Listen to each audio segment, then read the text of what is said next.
Sir તમે કહેતા હતા ને વર્ગ કાઢવાની શોર્ટકટ રીત હોય છે, તો આજે શીખવાડો ને. આ સાચી વાત છે. તો ચાલો વિદ્યાર્થી મિત્રો, હું તમને આજે 40 થી 50 ના વર્ગ શોર્ટકટ રીતે કઈ રીતે નીકળે એવું તમને શીખવાડો. આપણને એટલી તો ખબર જ છે કે 40 નો વર્ગ 1600 થાય. તો અહીંયા આવે છે 16, તો આપણે 16 થી શરૂ કરો.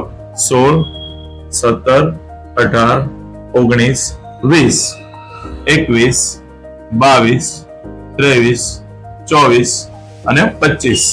હવે આપણી પાસે સંખ્યા છે 4 પછી 1 2 3 4 5 6 7 8 9 એને ધ્યાનમાં લેવાની છે.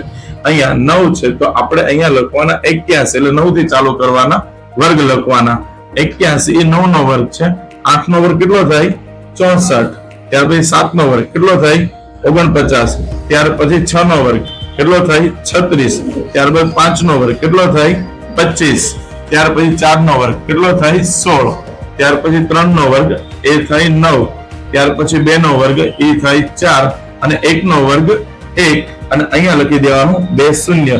તો આ રીતે તમે 40 થી 50 ના વર્ગ શોર્ટકટ કરી શકો છો અને ત્યારબાદ તમે 50 થી 60 ના વર્ગ પણ શોર્ટકટ કરી શકો છો.